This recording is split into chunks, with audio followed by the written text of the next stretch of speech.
Muy bien. Eh, Buenas tardes.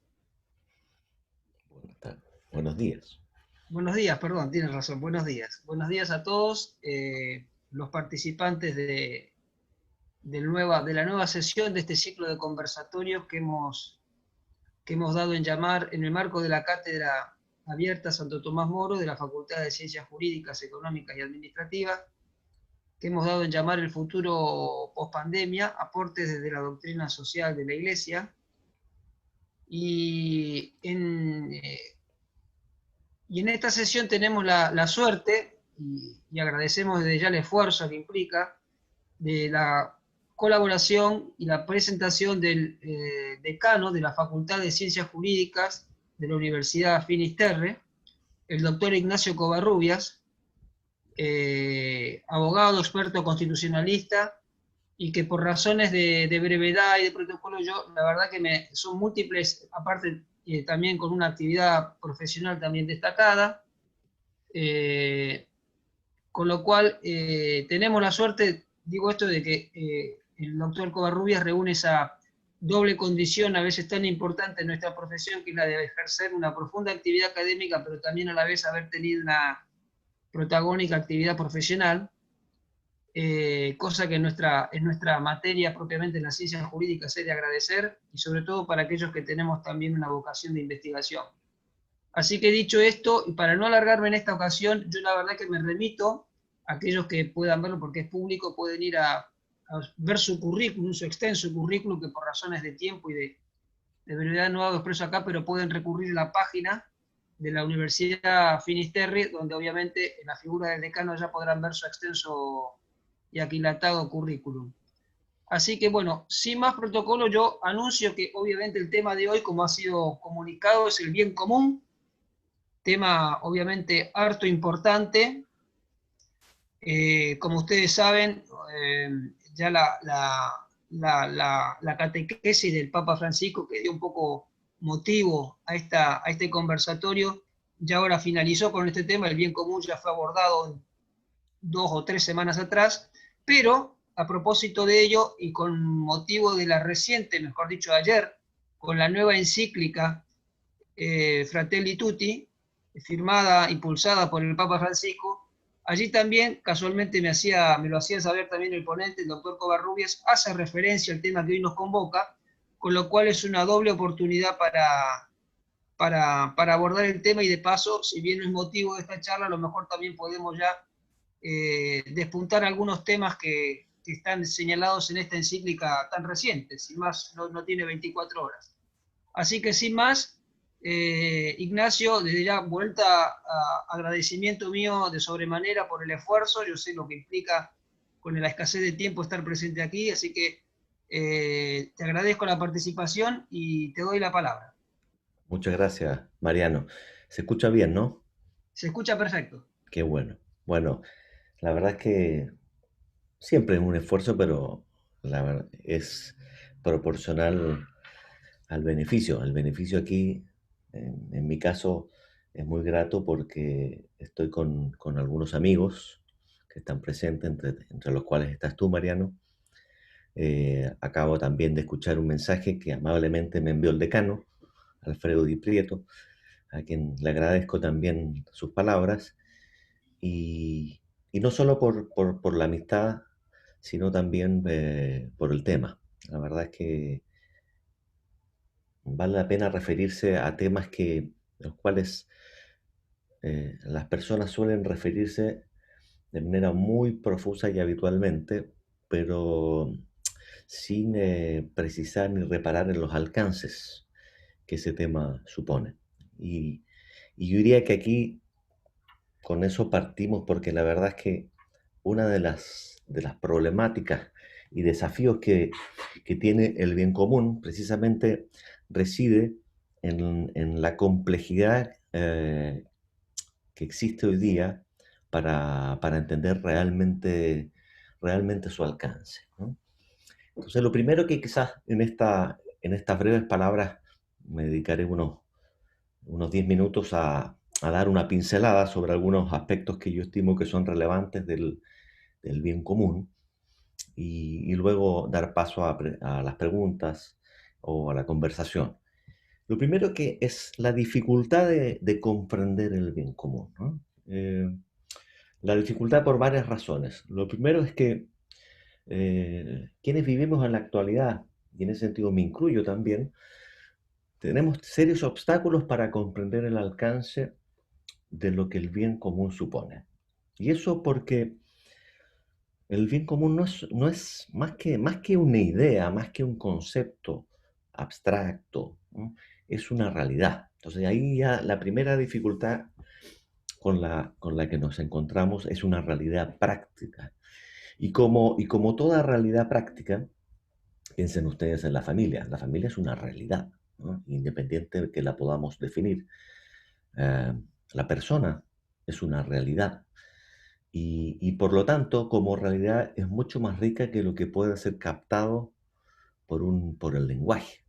Entonces, a veces a los abogados nos cuesta mucho eh, y hay un cierto reduccionismo en entender tratar de definirlo todo cuando sabemos que hay ciertas realidades que son tan ricas, tan perfectas, que difícilmente pueden ser captadas de una manera completa por el lenguaje, sino simplemente algunos trazos o aspectos de esa realidad. Un ejemplo de eso es el bien común. ¿M? Y como es difícilmente captada por el lenguaje, ¿no? La verdad es que muchas veces plantea problemas jurídicos porque efectivamente, ¿cómo yo abordo el bien común, por ejemplo, a partir de lo que dice la Constitución? A mi juicio, la Constitución define bien el bien común, pero lo define en uno de sus aspectos. No, uno no podría decir que la definición de bien común que tiene esta Constitución u otro manual de filosofía político puede, ¿no es cierto?, comprender y captar toda la realidad del bien común, que es mucho más allá que un conjunto de condiciones sociales, espirituales o materiales, ¿no? Entonces, para tratar de explicarlo en sencillo, ¿dónde está el problema central de esa dificultad? En que el bien común supone, ¿no es cierto?, hablar de lo uno y de lo múltiple. Supone hablar de la continuidad, ¿no es cierto?, entre lo personal y lo común. Y eso es muy difícil de captar en un mundo donde cuando se habla de el bien o del bien individual, generalmente se habla de un bien individual que muchas veces es desprovisto eh, del bien del resto y que está muy bien sintetizada por una frase tan utilizada en inglés que es algo así como mind your own business, preocúpate de tus propios asuntos, no te preocupes de mí, porque la verdad que yo me preocupo de lo mío y usted preocúpese de lo suyo. Y eso que está tan en boga hoy día, efectivamente, constituye un escollo ya, eh, sociológico para que muchas personas podamos alcanzar a entender lo que significa esta continuidad, ¿no es cierto?, entre lo uno y lo múltiple. Y por eso, con eso adelanto algo, se producen problemas filosófico-políticos a partir de esta incomprensión. Y las filosofías políticas contemporáneas se erigen, ¿no es cierto?, sobre una disociación de el bien común, ya sea poniendo el acento en lo colectivo, ya sea poniendo el acento en lo individual, sin procurar comprender que entre lo individual o personal y entre lo colectivo, más bien las palabras, las categorías no son antitéticas, sino de diálogo, ¿no es cierto?, de equilibrio, y más que de equilibrio, de unidad, ¿no?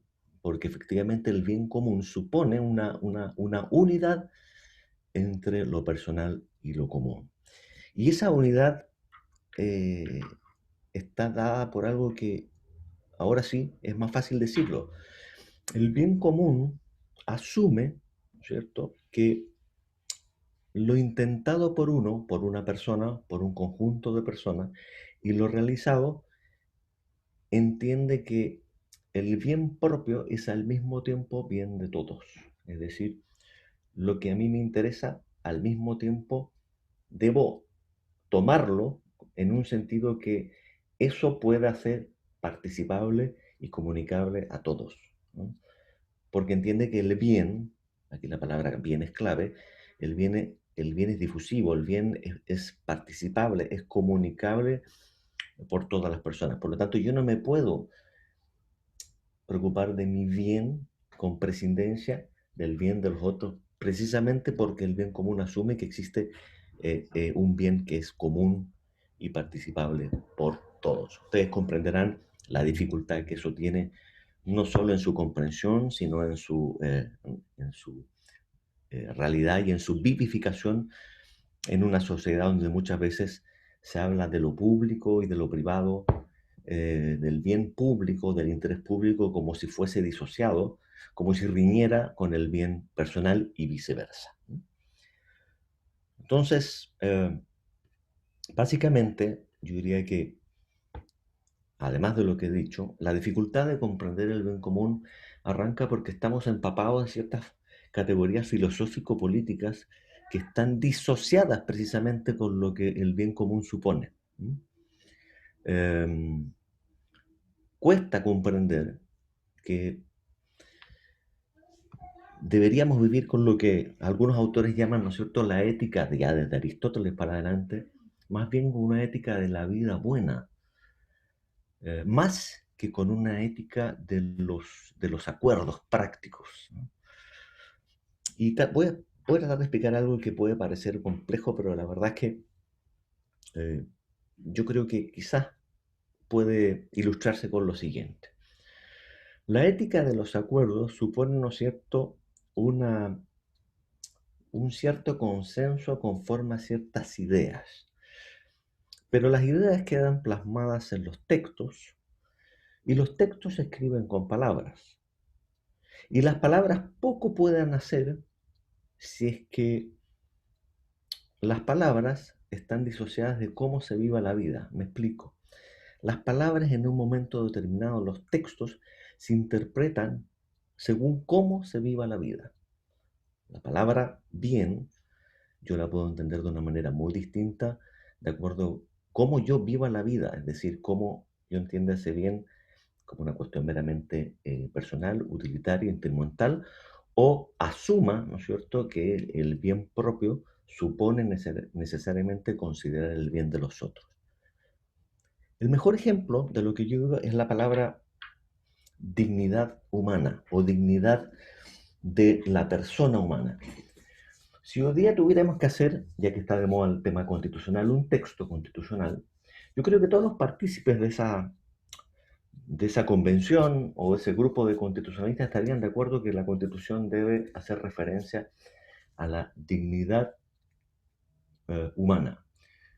Sin embargo, el modo en que se viva, el modo en que yo entienda el bien común, hace que esa expresión que se llama dignidad humana sea entendida de una manera tan radicalmente distinta que para unos la dignidad humana significa una cosa y para otros puede significar algo absolutamente contraproducente con la raíz de la misma palabra, porque efectivamente hay algunos que creyendo en la expresión dignidad humana, cuando la explican, ocurre la paradoja que esa dignidad, fíjese bien lo que les voy a decir, no alcanzaría para todos los humanos. Que son versiones que entienden la dignidad más bien como autonomía, es decir, que yo puedo conseguir, eh, se me tiene que ser reconocido una cierta autonomía y que en ciertos casos supone no solo quitar o desmedrar la autonomía de otros, sino en ciertas ocasiones su misma vida. Por lo tanto, ¿qué quiero decir con esto? Quiero decir con esto que lo que trasunta tras la idea de bien común es la idea de que efectivamente hay ciertas cuestiones comunes, pero que no solo dicen relación con acuerdos meramente racionales sobre ciertas ideas, que al final no sirven de mucho porque esas mismas ideas están expresadas en palabras que se interpretan de un modo distinto de acuerdo a cómo se viva la vida. Lo que importa es asumir una cierta realidad. Y por eso que el bien común, más que una idea, es una cierta realidad. Y con esto voy terminando para dar lugar a la conversación. Lo que quiero decir es que más que un conjunto de condiciones, más que una realidad que se construye externamente y de manera institucional, el bien común, a final de cuentas, es un modo de vivir la vida. Un modo de vivir la vida conforme a ciertos bienes que puedan ser participables por todos. Es decir, que podamos entender que lo que está en juego cuando yo vivo mi vida de un modo determinado, no solo ponen en cuestión mi propia vida, sino la vida de mi vecino, de mi familia, de de la profesión en la que me desempeño y del país al que pertenezco. ¿Mm? Y es un modo de vivir juntos, ¿no?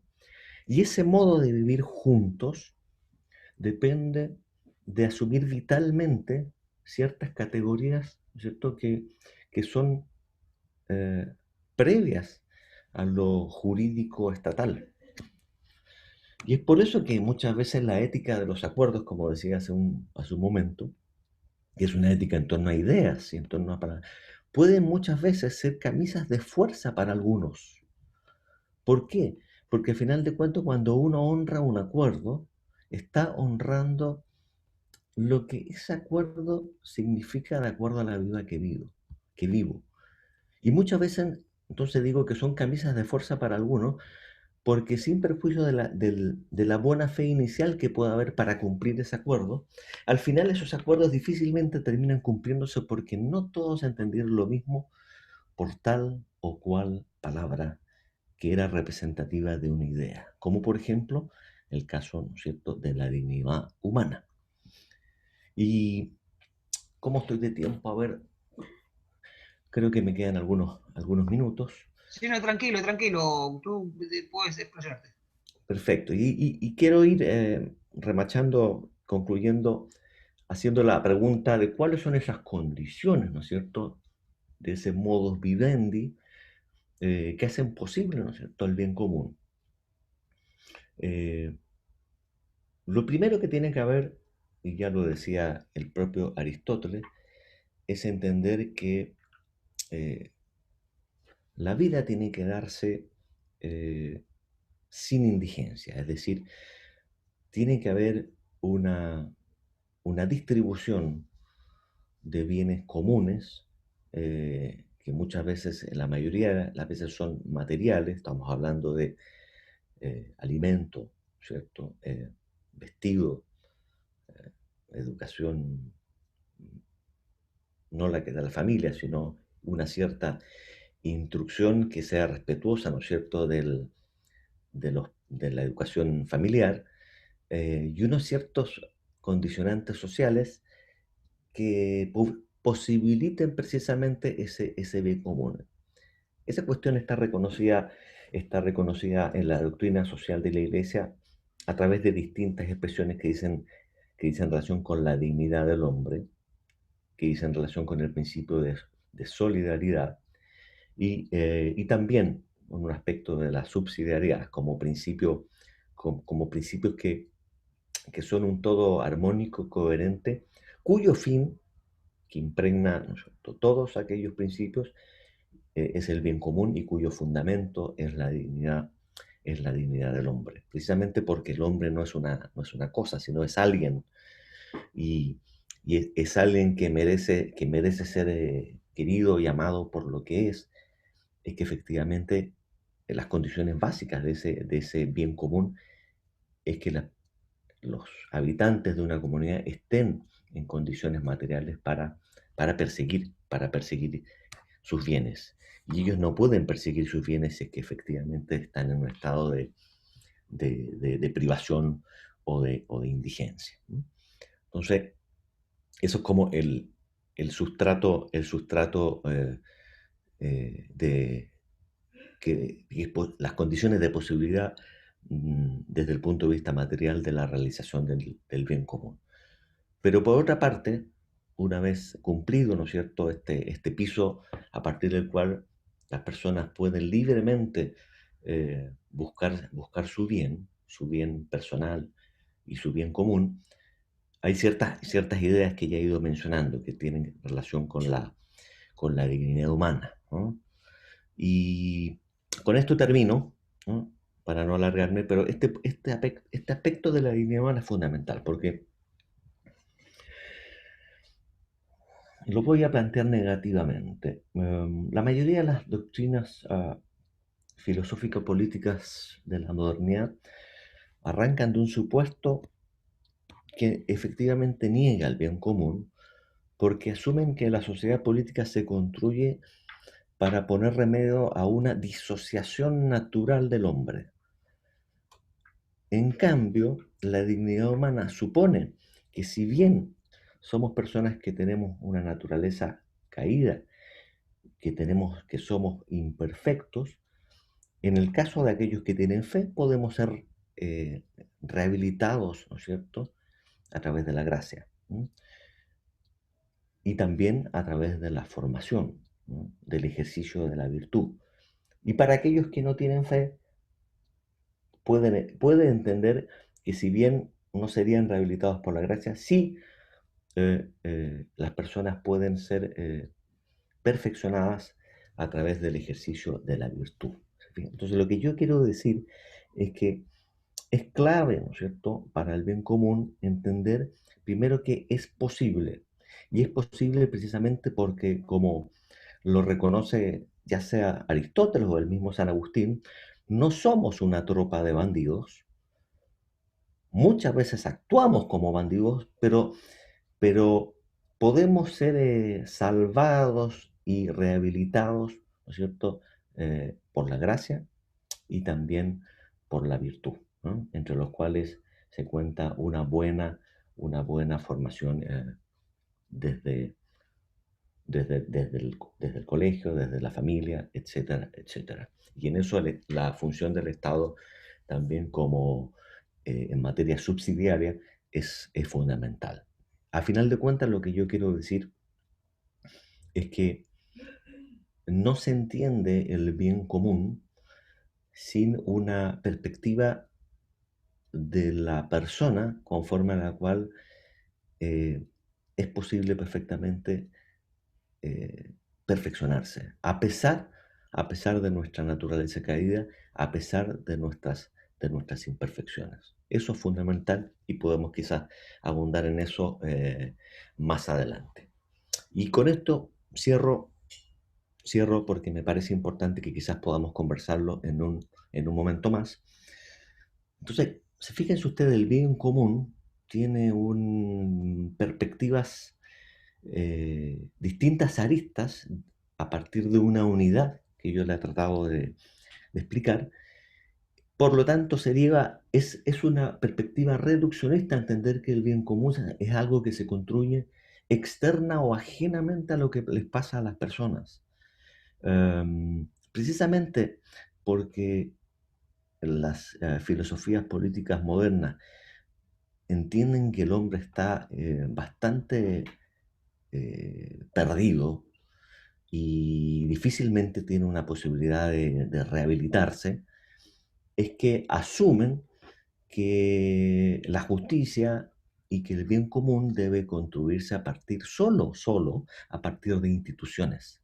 Es decir, el bien común es un conjunto de condiciones que otros, eh, que algunas instituciones, que el Estado genera externamente a lo que pueda pasar con respecto a mi persona. Eso yo creo que es una gran deformación que se ha hecho del bien común, considerándolo solo en ese aspecto. No quiere decir que no tenga un aspecto relativo a la construcción, ¿no es cierto?, de ciertas normas sociales o de normas jurídicas o institucionales, pero no se reduce solo a eso. ¿Les parece si a partir de lo que he ido señalando tenemos una conversación? Por supuesto, Mariano. yo ningún problema. Yo tomo nota de lo que dice aquí Claudia, que nos está coordinando los chats y las preguntas, que invita a aquellos que quieran formular preguntas por escrito, lo pueden hacer por el chat a efectos de orden. Ahora, en mi caso, me voy a tomar la libertad, esta atribución que me autoimpongo en carácter de organizador de de haber ser responsable, de haberte invitado para tomar la palabra y ya largar yo con alguna inquietud, ¿no es cierto? Yo no sé si tú puedes visualizar las preguntas primero, para darle preguntas a... Tú puedes visualizar las preguntas por chat, ¿verdad? Sí, yo estoy viendo Bien, aquí algunas. bien. Yo antes, bien, entonces yo no sé si yo preferiría darte lugar a que respondas las preguntas que vas viendo y en la medida que vayan apareciendo yo les puedo, al final hago mi intervención para dar lugar a los participantes, así que allí ya veo una de Pier Paolo, si la puede Sí, leer yo no la leo. yo la leo. La pregunta está al final, tiene una introducción, pero me parece muy interesante. Dice, es muy difícil sintetizar una realidad tan compleja en poco tiempo. Felicitaciones por la claridad.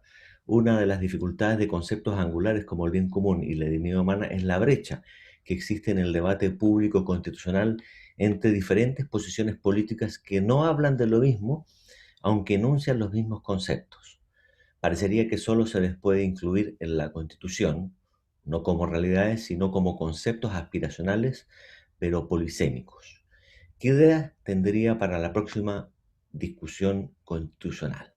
Vaya Bueno, pregunta. la palabra que mi amigo y profesor Pier Paolo Pigosi me hace es, bueno, le agradezco sus palabras, pero contestando derechamente a la pregunta, eh, es un desafío tremendo porque la verdad es que precisamente por lo que yo y él asumimos, que difícilmente la realidad del bien común puede agotarse y ser expresada en un término, o sea, puede ser expresada en términos sintéticos y menos todavía en términos constitucionales.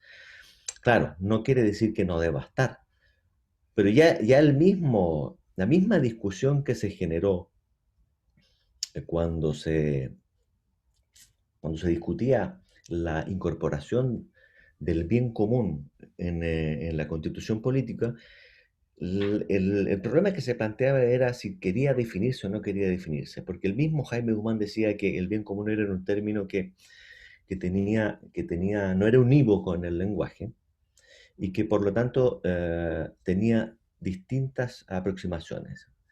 Por lo tanto, si es que no se llegaba a acuerdo de definirlo, él era partidario de que mejor no estuviese porque cada cual entendería el bien común de un modo distinto. Entonces se definió de un modo similar a como, me puedo equivocar, a como lo hace, si no me equivoco, Cuadragésimo Año, como el conjunto de condiciones eh, tanto materiales o espirituales que permiten a todos y a cada uno alcanzar su más plena realización posible, ¿no? Insisto y subrayo no solo en lo material, sino también en lo espiritual. Pero la verdad es que usted comprenderá que si no se entiende bien el alcance de esa definición, no cuesta mucho entender que puede ser manipulada al punto de asociar bien común como interés público, como algo que se construye sobre la realidad personal o en yuxtaposición, como una cuestión que no incorporaría necesariamente, a pesar de que lo dice material y espiritual, no incorporaría necesariamente el bien personal. Y todo se complica eh, cuando efectivamente, a reglón seguido, la Constitución dice que el bien común reconoce como límite los derechos y eh, que reconoce esta Constitución. Luego, no, esta no es una clase de constitucional, luego es complementado eso con el artículo quinto, que también reconoce como límite los derechos esenciales que emanan de la naturaleza humana. Pero ¿dónde está el problema? El problema es que efectivamente una noción, una idea de bien común, fiel, ¿no es cierto?, a sus orígenes, difícilmente entiende que los derechos son límite a la realización del bien común, porque los derechos bien entendidos deben ser ejercidos de un modo conforme al bien común. Entonces ahí hay un problema, porque aparece el bien común como una cosa externa que efectivamente comprimiría el ejercicio de derechos. Entonces se da la paradoja de que por un lado se define el bien común en términos correctos, pero se le pone como límite a la realización del bien común el respeto a los derechos, en circunstancias que no debería ser límite, porque el ejercicio de los derechos debería considerar como parte de su propio contenido la realización del bien común. ¿Mm? Entonces, eso es un problema.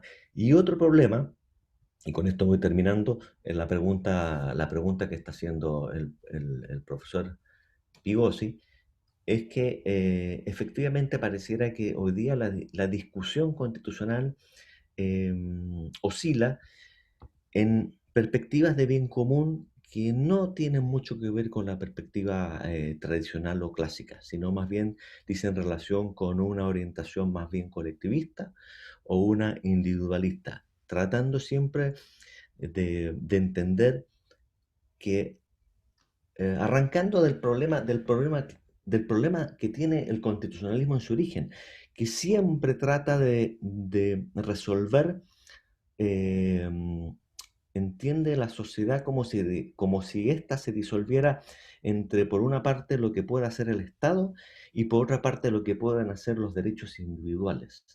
Como si fueran dos categorías en tensión, que puede serlo, pero no puede asumirse a priorísticamente que los derechos por una parte y que el Estado que persigue el bien común por otra son categorías disociadas. Eso es mucho más parecido a una visión del tipo hobbesiana, ¿no es cierto?, o lockeana del bien común, que una visión cristiana. Eso es lo que puedo decir. Después hay otra, Sí, hay una algunas pregunta que preguntas. veo que se cortó de Sí, que se Cristóbal cortó Aguilera. la de Cristóbal ¿En qué Aguilera. medida las? Yo no sé si Cristóbal está. Quizás la complementa después. Dice, La ¿cómo se complementa puede? después. Entonces, Claro, bueno, si la quiere responder. pero Ah, me voy a, por mientras, eh, Raúl, no me estoy olvidando de ti, simplemente voy a ir a Cristóbal y luego vuelvo con tu pregunta, Raúl. Dice Cristóbal, ¿cómo se puede establecer el principio del bien común en términos constitucionales sin caer, debido a los tiempos que corren, en una acción de bienestar o progreso, las cuales le asignan erróneamente al Estado la misión de felicidad pública? ¡Wow! Me están, me están atribuyendo eh, la misión de constituyente, porque efectivamente, ¿qué podemos hacer en la constitución política en circunstancias? Me están, claro, me están dando una tarea que para mí es muy difícil de cumplir, porque efectivamente recuerdo uno de los presupuestos en los cuales eh, estructuré esta conversación, es la dificultad de poder agotar y acotar en palabras una cuestión que más que una idea es una realidad. Es una realidad, como decía el doctor Pigosi, polisémica. Polisémica, pero que tiene una unidad. Entonces, la dificultad es, en términos constitucionales, es absoluta. Es decir, no se puede poner en pocas palabras, porque los textos constitucionales son siempre breves por su propia naturaleza, no se puede poner algo que requiere una explicación extensa y que más que requerir una explicación extensa, requiere un cierto modo de vida y una cierta preocupación por un modus vivendi que es una condición previa para la realización de ese mismo texto político. Lo que quiero decir es que los textos políticos pueden ser perfectos, pero esos textos políticos serán vivificados de un modo u otro dependiendo no solo cómo se interpretan las palabras, sino cómo se viva la vida, porque al final las palabras se interpretan un poco del modo en que nosotros vivamos esta vida. Entonces, ya no, perdónenme, claro, yo no estoy siendo muy optimista respecto de la posibilidad de que en un texto constitucional vayamos a reconocer eh, una noción de bien común como esta. Pero, pero aún si así fuese, esas categorías que pueden quedar incorporadas en la Constitución, al ser producto de un acuerdo, de un consenso político, son categorías que al final se van disociando unos con otras y tensionando de un modo que los hace muy poco operativos, ya sea las categorías liberales, ya sea las categorías clásicas, porque al final de cuentas pareciera ser una yuxtaposición de conceptos que son producto de un consenso y no de una idea estructurada y operativa respecto de qué es lo que lo que debería hacerse en sociedad. Entonces ahí está la dificultad que plantea tanto el profesor Pivosi como el profesor Aguilera, ¿no? Bien, Y yendo a lo que preguntaba, entiendo, el profesor Raúl Soto, ¿ah? ¿Es es posible posible concebir gradualidad en la dignidad? El texto constitucional habla de igualdad en el nacimiento. Si se asocia a la virtud, podríamos concebir distintos niveles individuales de dignidad en la medida en que se acometan buenas acciones. Habría que reconocer a los cuerpos intermedios en este propósito. Bueno, Raúl, estás haciendo muchas preguntas, pero trato de entender. Voy a partir por la primera. ¿Posible conseguir gradualidad en la dignidad? Bueno, efectivamente, la dignidad que se reconoce en la Constitución es una dignidad en igualdad, ¿no es cierto? Y derechos, que asume, ¿no es cierto? Asume un poco la igualdad más bien jurídica en un sentido, más bien clásica a la usanza de la igualdad de la Revolución Francesa, por una parte, pero por la historia de la norma también asume, sin explicarlo muy bien, una cierta igualdad cristiana, en el entendido que todos somos hijos creados a imagen y semejanza del Creador y por lo tanto deberíamos ser respetados en virtud de esa misma naturaleza. Eh, pero la verdad es que creo entender su pregunta en el sentido de que efectivamente la dignidad asume, asume un cierto piso, que el ser humano debe ser respetado y es un bien en sí mismo, intrínseco por su condición, pero al mismo tiempo la dignidad no es un concepto estático. Eh, eh, y es un concepto, no es un concepto estático porque se construye a partir de la misma vinculación que tiene con el bien común como fin estructurante que impregna el bien de cada una de las partes del todo. Sí, precisamente la dificultad está aquí. ¿Cómo yo puedo lograr el bien del todo, pero al mismo tiempo el bien de cada una de sus partes? En este caso, el bien de cada una de sus partes es precisamente porque cada una de las partes es digno y por lo tanto merece ser respetado como tal. Pero el bien que a cada uno le debe ser respetado y dado, ¿cierto? En su realización, y así entiendo la pregunta de Raúl, es en proporción a- al rol, a la función que a cada uno le cabe en la construcción de ese bien común. A todos nos cabe una corresponsabilidad, principio de solidaridad, una corresponsabilidad en la construcción de ese bien común, pero hay unos que están más apremiados que otros. En ese sentido, claro, todos son respetados, pero hay unos que requieren más ayuda que otros. Y así como hay unos que requieren más ayuda que otros, hay otros que pueden ayudar precisamente por eso más que otros.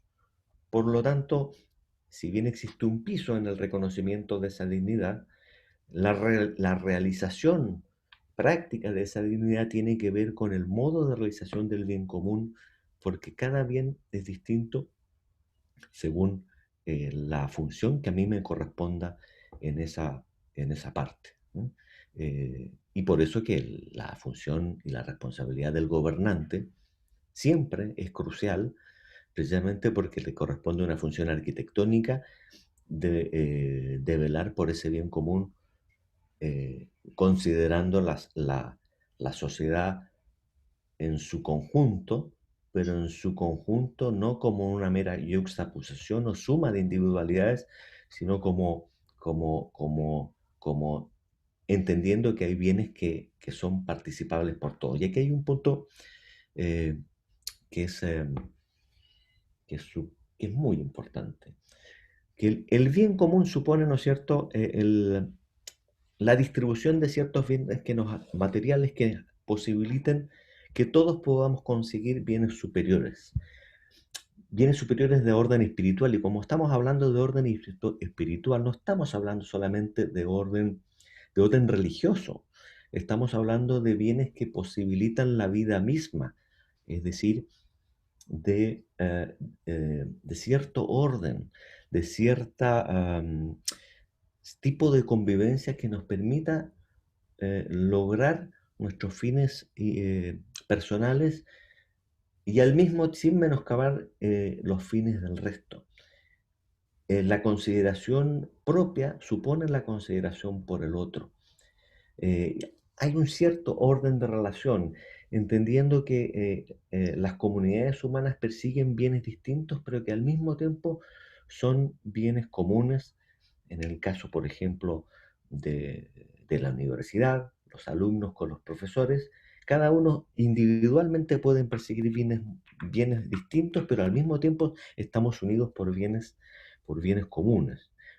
Los jugadores de fútbol en un partido, cada uno puede subjetivamente pretender distintas cosas en orden a ganar ese partido de fútbol, pero todos están claros y mancomunados objetivamente, más allá de la intencionalidad de cada uno, de que tienen que ganar el partido.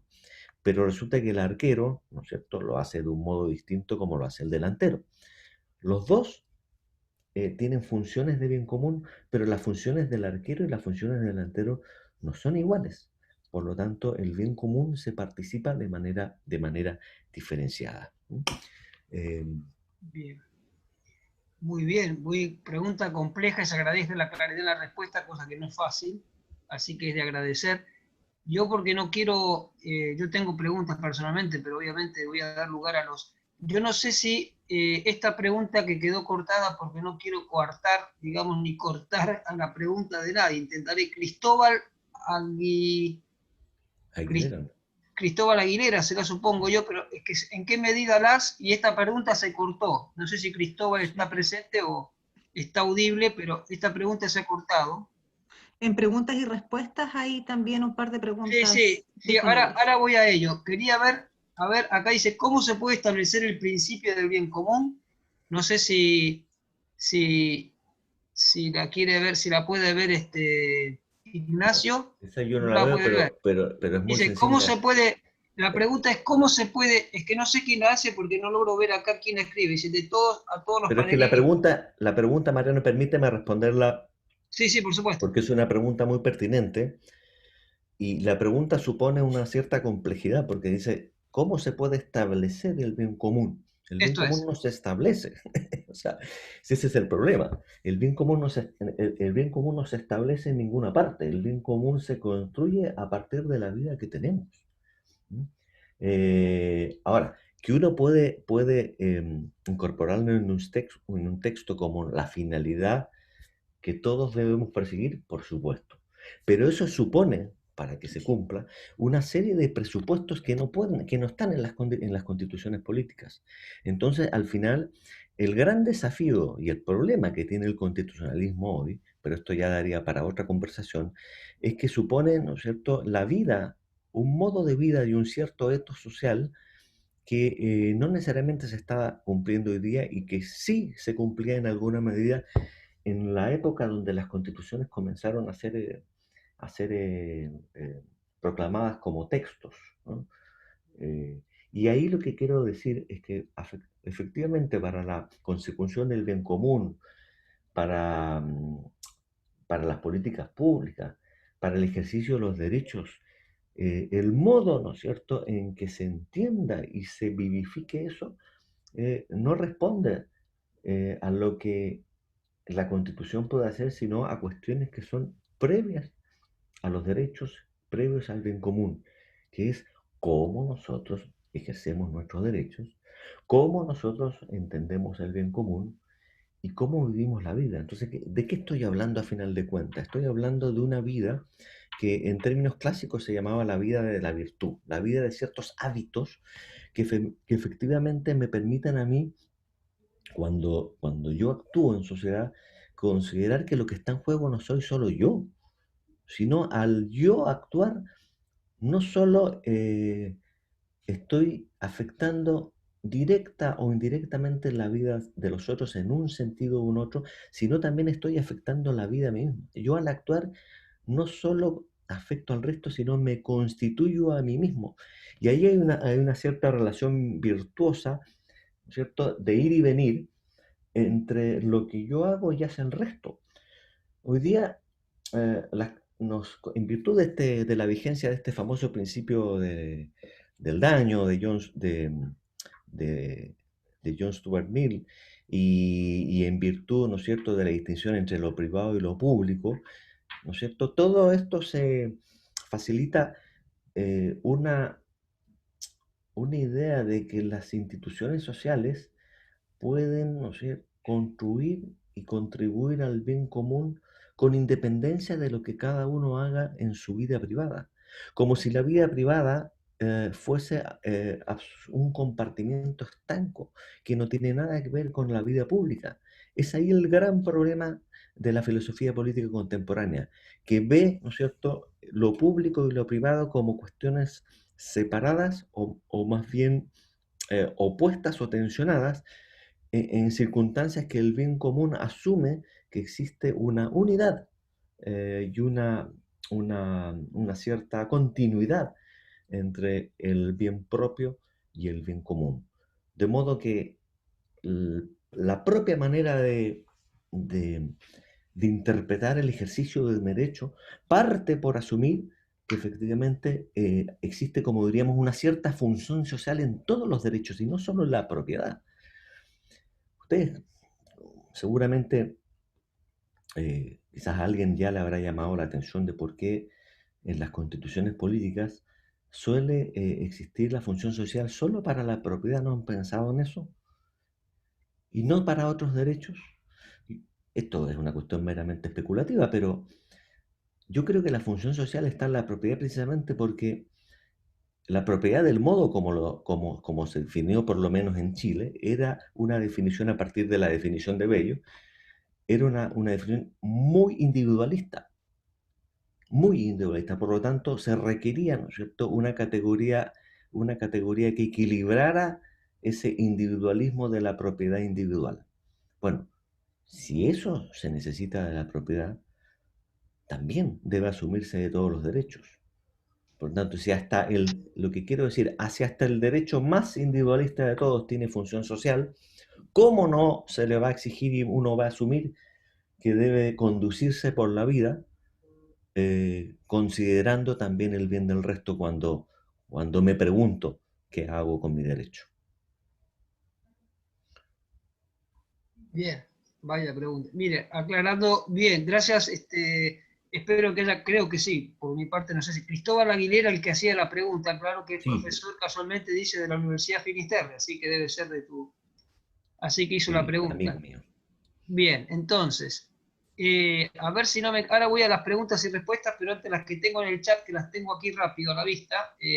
Perdón, yo digo por si te acompaño en la lectura, pero creo que el ponente las puede leer. Tenemos una pregunta ahí de Ángel Arenas. Ignacio, ¿tú la puedes leer o quieres Sí, que dice, sí, la la profesora, función? la fusión entre vida pública y privada es un tremendo tema que afecta incluso ámbitos de reflexión como los de bioética. entre otros. Los conocimientos me parece que están unidos. Ahí estaría la idea efectivamente de que hay una unidad entre una y otra. Y bueno, quizás el público Es no una sabe que la reflexión esto, profesora no sé, Ángela Arena sabe sí, mucho de bioética, por lo tanto, ah, si ella misma pudiese dar un ejemplo de lo complejo que es llevar la distinción público-privada al ámbito de la bioética, sería fantástico para poder bien, hacerlo. bien, bien, bien. Es una reflexión interesante que, bueno, obviamente la profesora Ángela Arenas está invitada a hacer, no sé si quiere aportar o escribirlo, o inclusive, no sé si la coordinadora eh, técnica le puede dar el audio por si quiere decir alguna intervención, pero bueno, en cualquier caso, hasta que ella intervenga, yo voy a pasar a leer cosas que yo creo que Ignacio no está leyendo ahora. Voy a preguntas y respuestas. A ver, acá me pregunta Marco Antonio Belot, ¿cuál es la realidad del bien común? ¿Existen? Es una pregunta, ¿no? ¿Cuál es la realidad del bien común? ¿Existen los bienes? ¿Cuál es la cualidad o cualidades que los hace común o lo constituye así para llegar a declarar que todos tienen derecho a su acceso? Sí, Aquello que... Sí. sí. Eh, ¿Tú Ahí, tienes acceso a esta pregunta o no? Digo para no leerla toda o en no, preguntas no, y pero respuestas. entiendo que hay dos preguntas ahí, ¿no? Sí, Uno, ¿cuáles son las cualidades que configurarían esa realidad? ¿Cierto? Y otro, lo que no entendí muy bien es lo del acceso, ¿no? Porque son cosas distintas. Efectivamente, dice muy bien, es una realidad más que una intelequia o una idea abstracta, pero esa realidad para su operación, para su realización requiere efectivamente ciertas cualidades. Y esas cualidades asumen por entender que, que el hombre, la persona, no busca su bien propio, y que el bien propio supone tener en consideración y buscar también el bien del otro, que es la idea de dignidad humana a partir de la cual se construye todo este edificio de realidad teleológica que es la doctrina social de la Iglesia, bien común y dignidad humana. Entendiendo que el bien común es el fin y como fin es al mismo tiempo principio, porque efectivamente en la medida en que uno tenga claro el fin, todo se ordena en vistas de eso. ¿Y cuáles son esas realidades? Esas realidades asumen, como decía, por entender que no estamos perdidos, que no somos una banda de malhechores, ¿cierto? Que tenemos que ser, que a lo único que tenemos que preocuparnos es de no agredirnos mutuamente, y de contar con un Estado de policía que lo único que haga es cuidarnos, que no nos hagamos daño. Hay una visión mucho más optimista, que es la visión de que efectivamente nosotros no somos perfectos, tenemos muchos defectos, tenemos una naturaleza caída, pero sí podemos mejorar.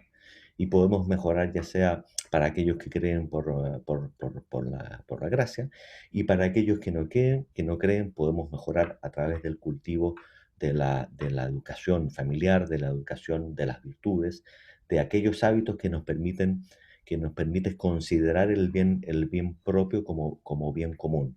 Entonces, para contestarle más derechamente a la pregunta que me está haciendo, hay ciertas condiciones de posibilidad sin las cuales el bien común no es posible, una de las cuales ya me refería, que son las condiciones materiales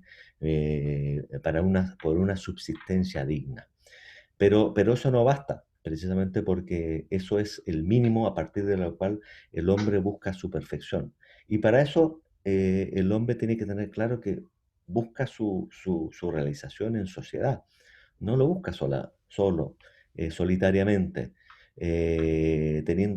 actuando como si la vida fuese una vida pobre, ¿no es cierto?, donde cada uno debería cuidarse del otro, pero uno debe arrancar, ¿no es cierto?, con el mismo ejemplo. Es decir, efectivamente podemos vivir en un mundo donde muchos tratan de utilizar al otro de una manera instrumental o aprovecharse de las personas.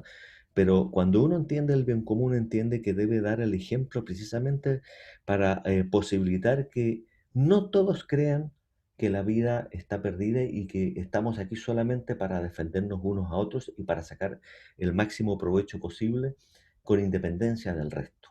En la medida en que nosotros mismos vayamos tratando de vivir nuestra vida con todas nuestras limitaciones, conforme, ¿no es cierto?, considerando el bien del otro, podemos ir cambiando ese conjunto, ese ethos, ¿no es cierto?, que nos permite precisamente hacer posible que hayan bienes compartidos. El bien, el bien es comunicable, es perfectible, porque efectivamente piensen ustedes en aquello que nos posibilita una vida común, ¿ya? Aparte de lo material, es, es, eh, es el respeto por ciertas condiciones. Piensen ustedes en la familia, piensen ustedes en el estudio, piensen ustedes en el trabajo. Todo eso requiere un mínimo de hábitos de vida, de hábitos del carácter, conforme a las cuales la vida se va construyendo de manera mancomunada. Lo que a mí me interesa, efectivamente, no solo que me vaya bien, y además sería una manera muy cortoplacista, em, que se puede ejemplificar de los casos más sencillos, desde el respeto a las reglas del tránsito, ¿no? Hasta cuando uno está haciendo la cola en un supermercado. eh, si yo no cumplo las reglas del tránsito, efectivamente contribuyo a un cierto modo de conducir, y precisamente como no estoy dando el ejemplo a que otros hagan lo mismo. Y que por lo tanto, cuando las personas no empiezan a cumplir el disco pares, o mucho más sencillo, cuando las personas no empiezan a avisar que van a virar a la derecha, y nos encontramos con que hay personas que no respetan el disco pares, o que hay personas que están virando a la derecha sin avisar, el modo de conducir del otro, el mío, va a ser distinto, porque efectivamente ya estaré conduciendo de un modo pensando que el otro no va a respetar su propia regla, y contribuiré al condicionamiento, de tal modo que efectivamente se conduzca sin respeto por esas reglas. Lo mismo pasa cuando uno se salta la fila. Y esto que es un tema muy interesante también en casos tan actuales como los derechos sociales. Los derechos sociales son prestaciones a los que muchos tenemos acceso en virtud de recursos escasos. Pero ¿qué pasa cuando una persona que está en igual o similar condición a otra de igual gravedad se salta la fila interponiendo un recurso judicial que otra persona no tenía los recursos para interponer? ¿Qué estoy haciendo? Estoy haciendo que quizás yo tenga que ser atendido en circunstancias que mi condición no era la misma, o incluso no era tan grave como otra persona que también tenía derecho a ser atendido. Me salté la fila. De la misma manera como se salta la fila la persona que está en el banco. Eso, todo eso, desde las acciones más sencillas de la vida, contribuyen, ¿no es cierto?, a crear un clima, un ethos. Y ese ethos, ese clima, eh, es parte de ese bien común que se participa por todos. Bien, muchas gracias. Hay más preguntas. Yo, para terminar con la pregunta que hacía Marco Antonio, dice, yo no sé si está respondido esto, pero por lo digo para no dejar pendiente, dice, si bien estoy de acuerdo con el reconocimiento de la dignidad humana como principio, representa un problema cuando de facto solo se reconocen dignidades humanas a algunos, o de facto se reduce acceso al bien común porque no comparten la misma clase entre comillas, de humanidad que otros. Bueno, no sé si acá se entiende, yo creo que acá es como va el concepto mismo de dignidad, ¿no? O sea, si el concepto de dignidad es universal o no, pero acá parece que Marco pregunta acerca de qué problema, claro, el problema se plantea cuando hay como distintas concepciones de dignidad humana o se reduce la dignidad humana de hecho de una persona, ¿no? Claro, acá Sí. es un tema ético también Y unos convivencial, como serían, decía, unos sí. serían más dignos que otros. Efectivamente, eso es un poco el planteo, claro, claro, pero yo creo que por ahí pasa la cosa, sí. Y Eh, después la profesora Ángela Arenas, claro, precisa lo que antes preguntaba. Dice, en el ámbito de la sexualidad, por ejemplo, se puede visualizar fácilmente cómo se confunden las esferas público-privadas. Claro, por ejemplo, claro, cuando pienso, se me viene a la mente el tema del aborto, ¿no es cierto? Porque efectivamente muchos erigen el tema del aborto como si fuese un tema meramente privado, donde no claro, estuviera efectivamente, por ejemplo, claro, casi por como si ejemplo, tratara de la propiedad, ¿no es cierto? De la propiedad sobre aquello, a quién está en mi vientre, ¿no? eso es. Claro, se fija. Eh, Acá, yo no sé si, acá, hay una pregunta, bueno, en realidad es una reflexión importante, un poco extensa quizá, del profesor Rodrigo Poyanco, que le contesta en realidad la pregunta que había hecho el profesor Pier Paolo Piguzzi, o Pigozzi, perdón si lo pronuncio mal. digo, Bueno, yo no la voy a resumir acá, no sé si el profesor Paolo Piguzzi puede verla, yo entiendo que sí, la coordinadora me dirá si lo puede ver en preguntas y respuestas, pero para resumir y no dejar nada pendiente, digo, Rodrigo dice que, el profesor Poyanco dice que, en mi opinión, el bien común parece ser una norma constitucional finalista. Ello permite que como objetivo constitucional, más que como un contenido determinado, que era lo que decía el profesor Covarrubias, admita legítimamente una lectura moldeada por valores y visiones políticas parciales, como creo que admite nuestra actual constitución política. Claro, obviamente eso marca fines, ¿no? Entonces, dentro de esa finalidad caben diversas visiones. Ahí yo me pregunto, claro, ¿cómo congeniar aquellas visiones, ¿no? Por lo mismo, creo que sí es factible que una constitución política establezca los límites que el poder político, gobierno y parlamento no pueden vulnerar al intentar llevar adelante estos objetivos. Es cierto que si el bien común vulnera determinados derechos esenciales, yo no sé si el bien común puede violar derechos esenciales, ¿no? Ya no es bien común, perdón, dice ya no es bien común, claro. Sin embargo, la labor de la norma constitucional es explicar ese peligro. En este sentido, sí sería factible establecer los derechos como límites de las acciones necesarias para lograr este bien común. Luego continúa el comentario, ¿no? Es decir, el bien común está ligado a lo que dice el artículo 5, inciso 2. Lamentablemente, a través de estos nuevos derechos, sí pueden terminar aferrándose y parcializándose el contenido de este objetivo constitucional, excluyendo visiones legítimas acerca de cómo llevarlo a cabo.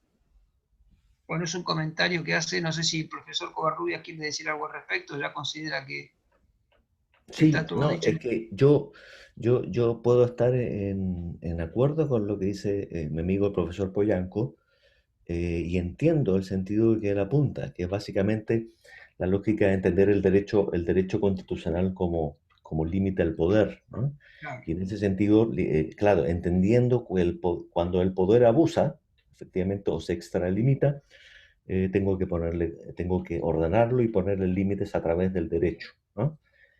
Como la idea del rule of law, ¿no es cierto? exactamente. La sujeción del poder y del gobernante eh, por, por el derecho y a través del derecho, ¿no? El derecho en sentido mayúsculo.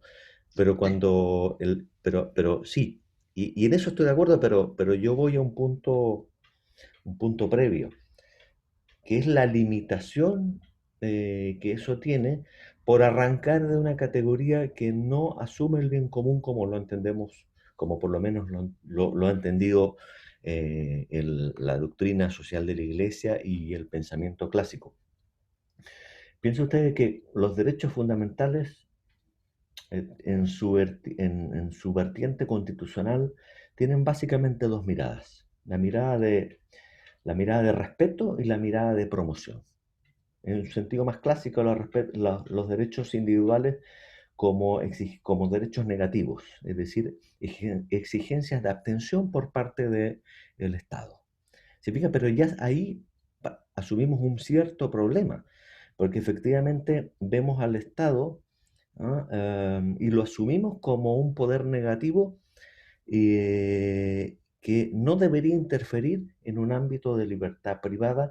Ojo, independientemente cómo ese ámbito de libertad se despliegue. Ese es el problema de los derechos negativos, que no juzga respecto de cómo la libertad se ejerce, sino que asume anticipadamente que yo tengo un grado de autonomía que el Estado me debe respetar.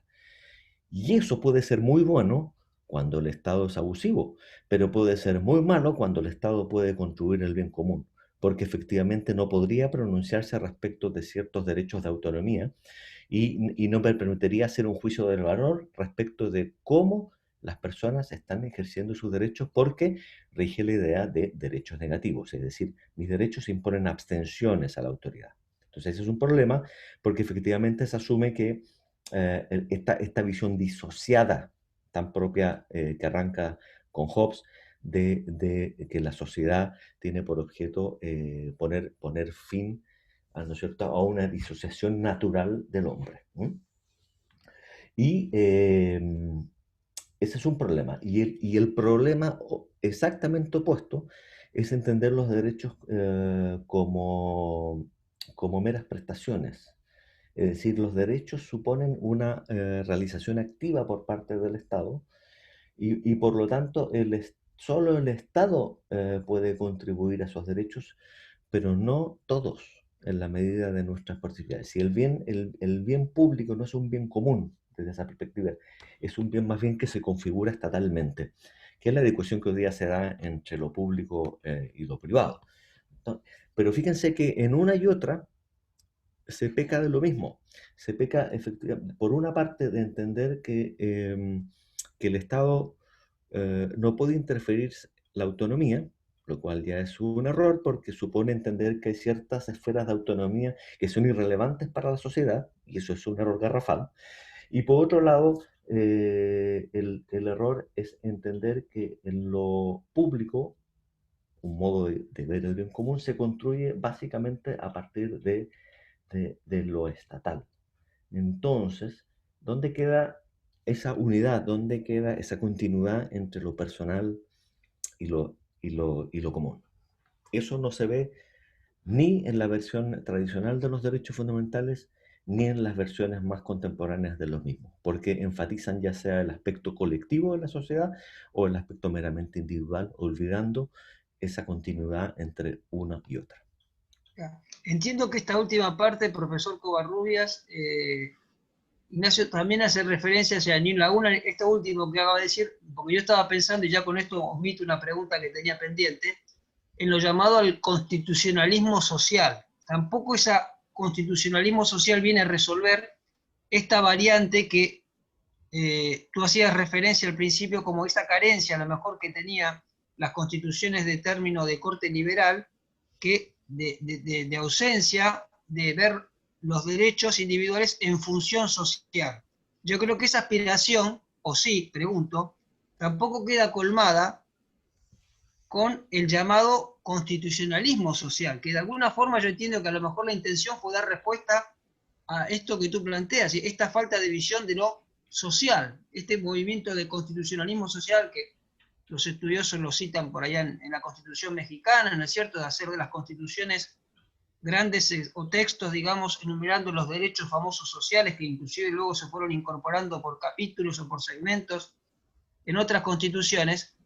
Yo pienso que no sé si llegan a satisfacer o tienen una visión errada de esta parte social que tú resaltabas que debe tener el ejercicio de cualquier derecho.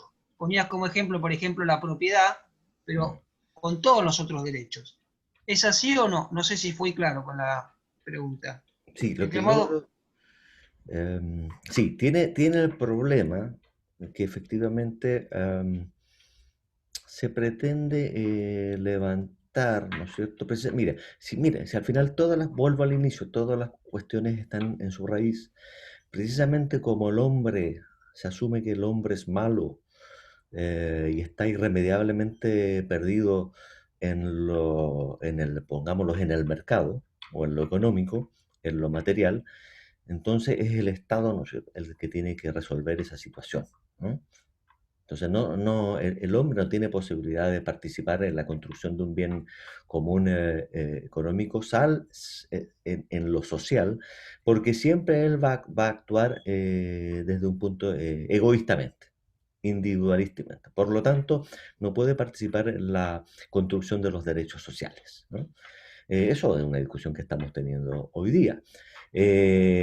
A ver, ahí se parte de ciertas los supuestos erróneos son primero que asume, ¿no es cierto?, la caída permanente del hombre en un ámbito, pero se olvida y no asume ese mismo presupuesto en otros ámbitos. Me explico. Asume que el hombre es malo en el mercado y que por lo tanto el hombre dañaría en sus relaciones económicas, pero se olvida que el hombre de las consecuencias de los actos humanos en lo que llamaríamos los derechos culturales o morales. Morales entre comillas, como si lo moral importara solo lo económico, ¿no? Pasando por alto que también eh, las conductas humanas afectan al resto, no solo cuando se trata de lo material o económico, sino también cuando se trata de lo cultural o, entre comillas, lo privado. Y por eso que el problema de raíz de las filosofías políticas contemporáneas es asumir, ¿cierto?, una cierta autarquía del hombre por una parte y entendiendo que hay esferas, ¿cierto?, de la conducta humana que serían irrelevantes para el resto. Eso no solo eso atenta contra todo principio de realidad y de realismo. ¿Cómo van a haber conductas, no estoy hablando de pensamiento, no estoy hablando de convicciones, conductas que sean irrelevantes para el resto, ¿no?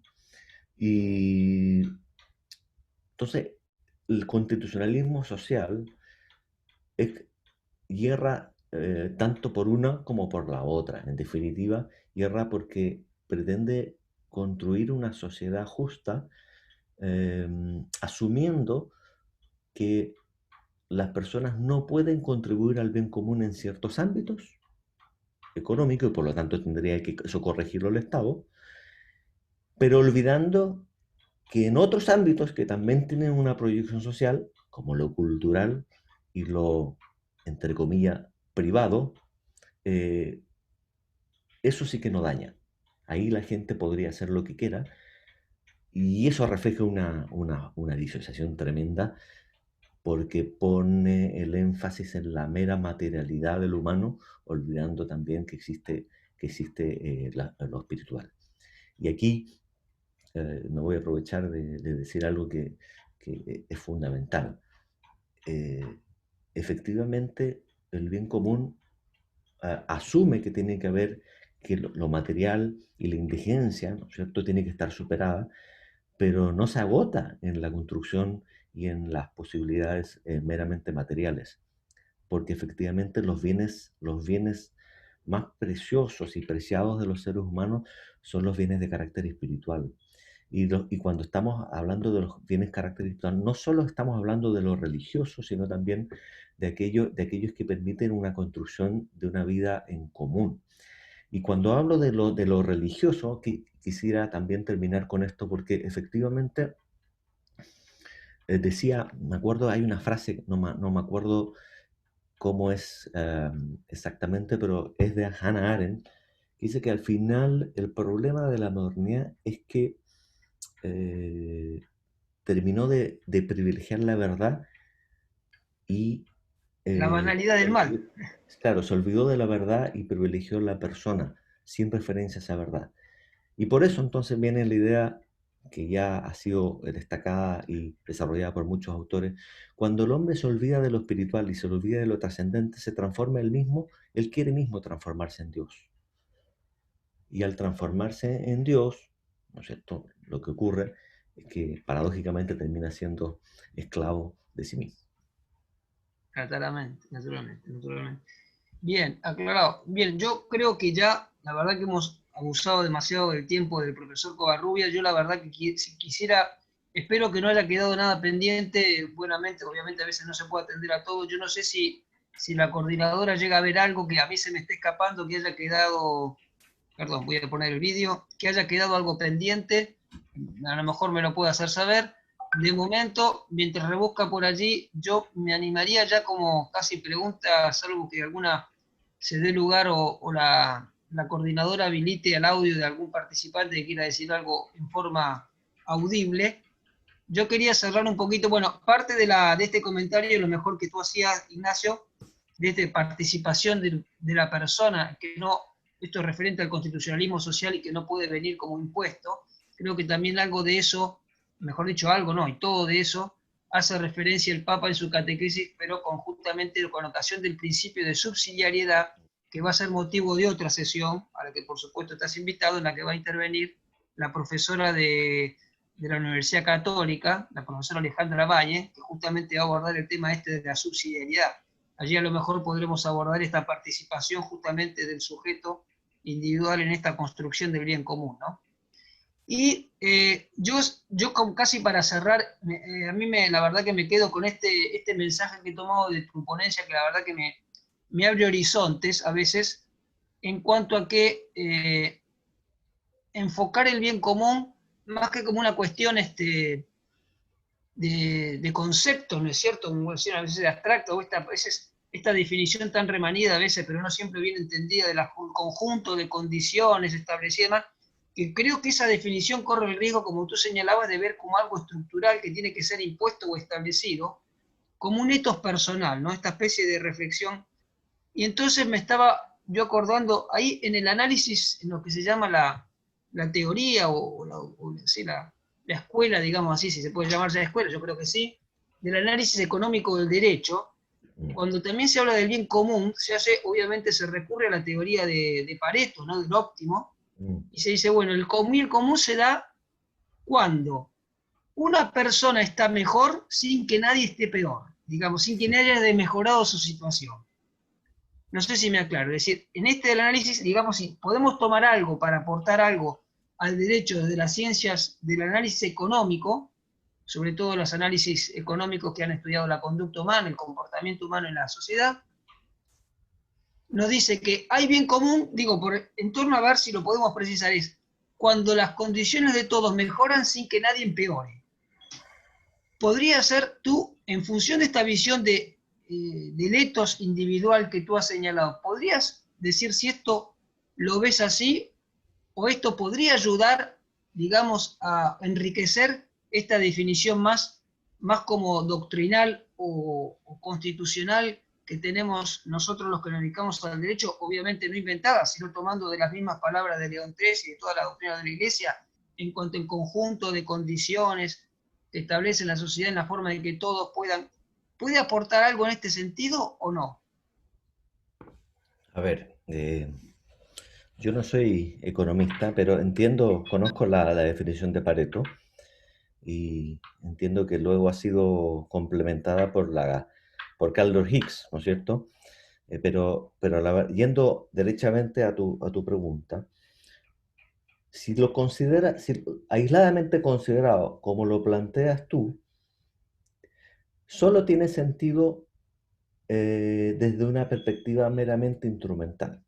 Es decir, que el bien de uno se consiga sin desmejorar el bien de otros, ¿no? De una perspectiva instrumental, porque efectivamente los economistas cuando están hablando de eso, están hablando de ciertos fines de orden material, no están hablando de fines de orden espiritual. Entonces, la economía es una ciencia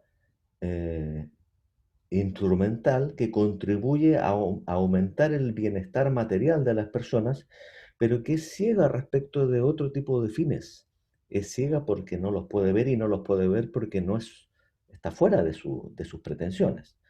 Por lo tanto, el aporte, ¿no es cierto?, de la economía en la construcción del bien común es clave porque para construir el bien común se requieren naturalmente que los recursos sean utilizados de manera eficiente. Pero la eficiencia en el uso de los recursos no es la regla última, porque si fuese la regla última, podría ocurrir que efectivamente muchas personas lograsen su bienestar económico, pero a costa de ciertos bienes humanos que la economía no puede ver y no puede ver porque simplemente no le interesa.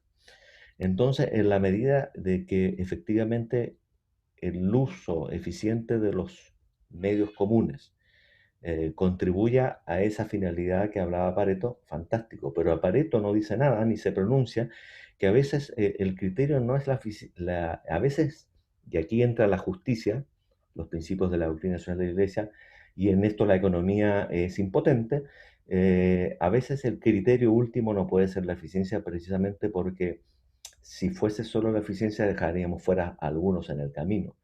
A veces, porque lo que está pensando Pareto, insisto, son los bienes materiales. Resulta que podríamos estar dejando fuera en el camino a la consecución de bienes de otra naturaleza que son muchos más importantes, ¿ya?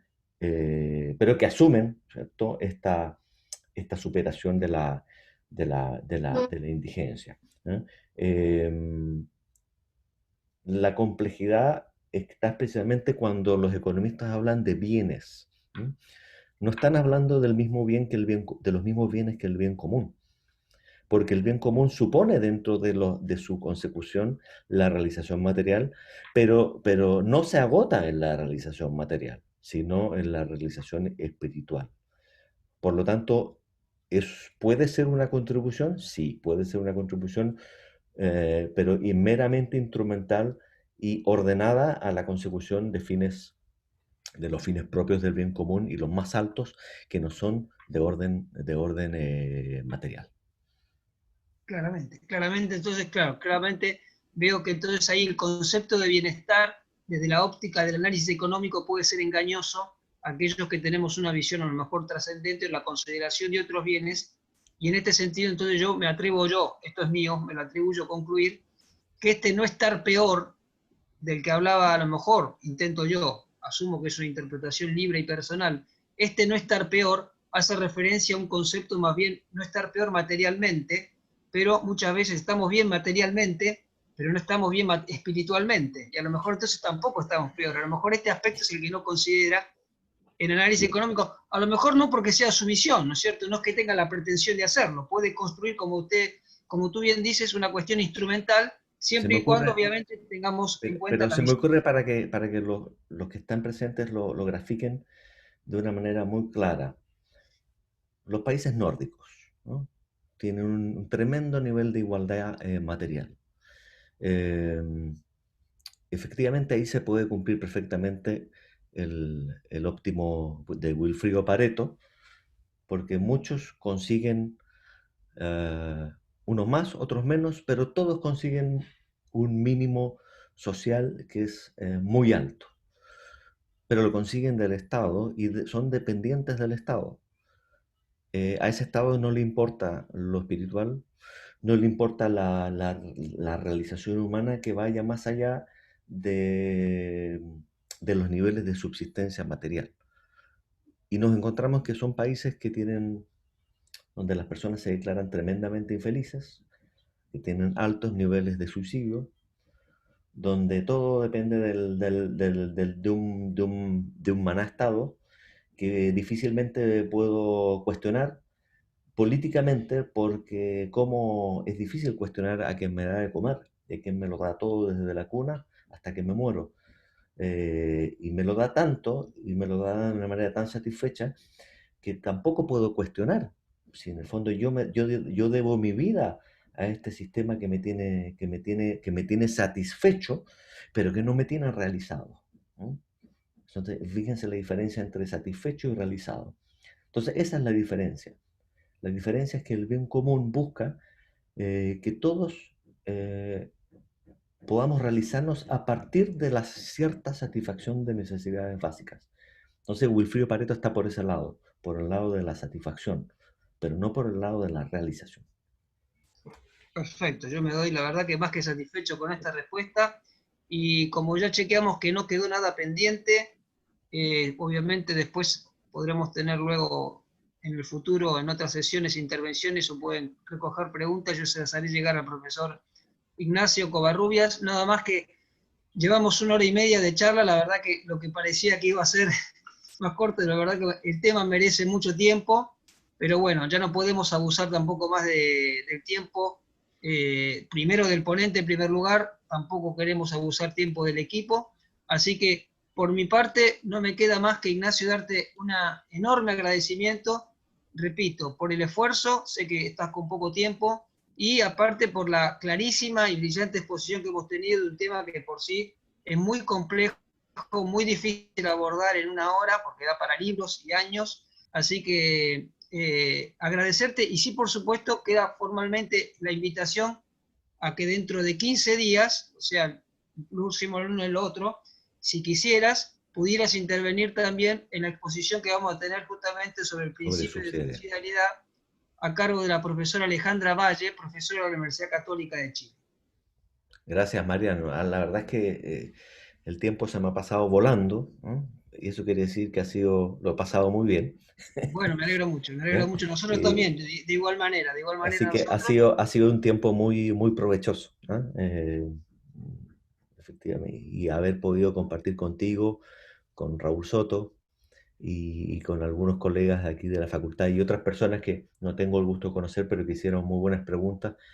Y uno de ellos agradece este seminario, y también le agradezco su participación, a Marco Antonio creo que se llamaba, Y ¿no? Marco Antonio, profesor, efectivamente, sí, la verdad que todo muy enriquecedor y muy Así oportuno. que Así que bueno, queda formalmente la invitación, le doy muchas agradecimiento gracias. a todos los Y participantes, por supuesto, y nada, obviamente para aquellos que luego quieran enviar, o tú mismo, Ignacio, o reenviar luego, sabes que esto quedó grabado en el canal de Facebook de así la es. Universidad Católica, así que allí lo pueden escuchar y reescuchar y estudiar tantas veces quieran. Muchas gracias, Mariano. Un abrazo y también un saludo Igualmente, al decano, ¿no? serán dados. Muchas Adiós, gracias por la muchas gracias a invitación. todos y gracias, Ignacio, nos estamos hablando. Gracias, gracias también, Claudia, por la ayuda. Por el apoyo, inestimable, de verdad. Gracias, Claudia, es cierto, Que estés me muy estaba bien. olvidando. Gracias, hasta luego. Un Adiós. saludo.